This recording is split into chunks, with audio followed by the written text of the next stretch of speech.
Bonjour, aujourd'hui une vidéo un peu particulière puisque je ne vais pas vous présenter une maquette mais de quoi largement améliorer la maquette et surtout la peinture que je vais faire sur un Enterprise des films de J.J. Abrams.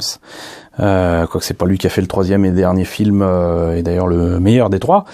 Mais donc cet Enterprise revu et corrigé pour une version rebootée de Star Trek depuis 2008, donc depuis 10 ans.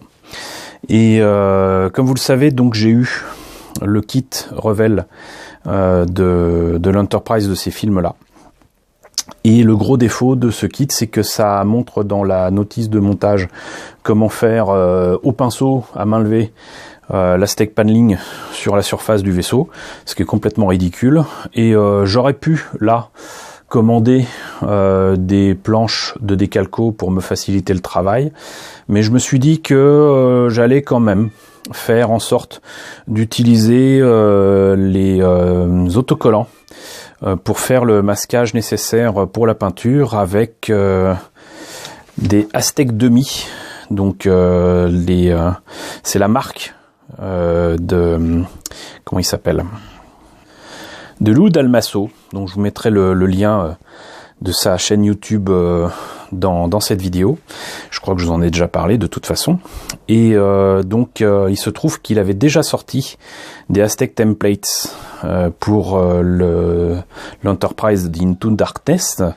Mais là, il a fait une version 2.0 améliorée et tout. Et voilà. Donc c'est pas forcément donné, mais je pense que ça va largement améliorer le rendu du vaisseau, qui ne doit pas être totalement blanc, gris, ni rien. Donc voilà.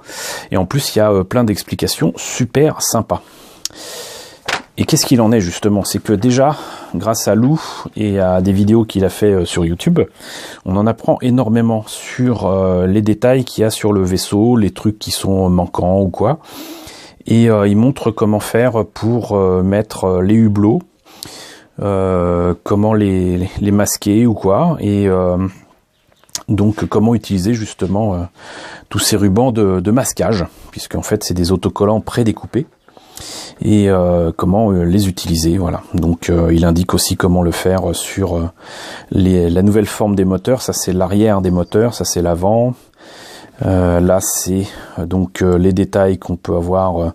Là c'est assez grossier, mais c'était pour que ça se voit encore mieux. Donc voilà, vous mettez donc l'autocollant avec donc les trous qui sont carrés, rectangulaires. D'abord une première fois, ensuite vous le mettez une seconde fois avec peut-être une autre couleur, une autre variété de gris ou de blanc, ce que vous voulez, et au final vous obtenez ceci. Alors là c'est un peu exagéré, mais c'est pour montrer ce que ça peut donner.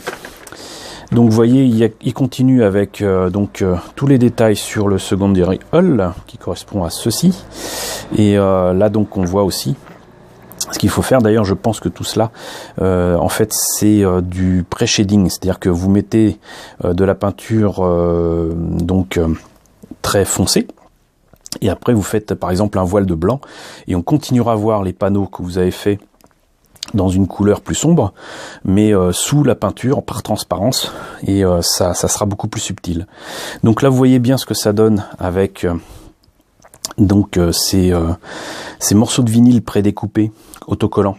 Ici ils sont jaunes, là ils sont noirs, je crois que les miens sont jaunes, et là ça explique les fameux Aztec paneling sur la soucoupe, avec donc une partie qui sera évidemment prédécoupée. Donc pour une partie comme ça sur les autocollants, vous obtenez en fait deux morceaux de soucoupe, avec ici on va dire le positif et le négatif, avec des parties qui sont à prendre là-dedans. Donc une partie sera là, une partie sera là, etc., etc., etc. Voilà, et ça donne la soucoupe.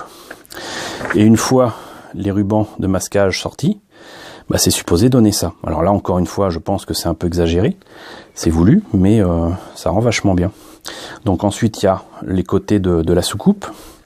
Ici comment dirais-je, les phaseurs du vaisseau, et tout un tas d'autres marquages à faire. Là cette fois-ci de couleur, ici carrément en jaune, voilà, avec le bord rouge, et d'autres marquages à faire ici et là. Voilà, et donc au total, au final, ça donnera ça. Donc voilà, je me disais que ça serait intéressant de partager ça avec vous, sachant que l'Enterprise en question n'est pas forcément très facilement trouvable dans les boutiques actuellement. Il y a quelques années, on trouvait non seulement l'Enterprise des films, mais aussi l'Enterprise TOS, donc de la série originale, également le vaisseau Klingon. Je commence vraiment à regretter de ne pas avoir pris ce vaisseau-là, mais il faut dire que j'en ai tellement de versions que voilà, ça aurait fait encore une 5e ou 6e version. Donc, si vous avez ce vaisseau, ça, je pense que ça peut vous aider, ça, ou des décalcos. Là, j'ai choisi, entre guillemets, de me compliquer la vie avec la peinture, mais je pense que ce vaisseau mérite qu'on s'y attarde un petit peu, d'autant que c'est parfaitement fait pour être éclairé, donc les décalcos, on n'est pas toujours sûr du résultat une fois posé sur la surface, si jamais une fuite de lumière ou quoi. Avec la peinture, au moins, il n'y a pas ce problème. Donc voilà, Aztec Demi, fortement recommandé. Il ne fait pas que du Star Trek, il fait de tout. Vous trouverez de tout chez lui, pas forcément sur son site, mais il passe par des sites de vente, que ce soit Starship Modeler, Cult TV Man, etc. Lou est quelqu'un de franchement sympathique qui poste des vidéos toutes les semaines sur différents sujets et qui fait des choses vraiment formidables. Donc fortement recommandé. Lou Dalmasso, Aztec Demi, voilà. J'espère que ça vous a intéressé. D'ailleurs, il faudrait peut-être que je vous montre un petit peu ce que ça donne. Oups, mais ça va pas vous renseigner des masses. Vous voyez, c'est jaune. Youpi, voilà. Donc, je sais pas si vous voyez bien ce qu'il en est. Donc, voilà.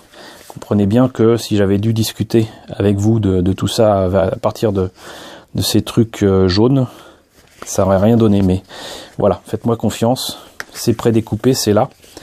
Et ça va m'être très utile. Donc j'espère que tout cela vous a intéressé. N'hésitez pas à me dire ce que vous en pensez dans la section commentaires. N'hésitez pas à liker, n'hésitez pas à partager, n'hésitez pas à vous abonner si ce n'est pas déjà le cas. Merci encore beaucoup à toutes les personnes qui nous ont rejoints dernièrement et je vous retrouve très vite pour continuer de parler de maquettes Star Trek.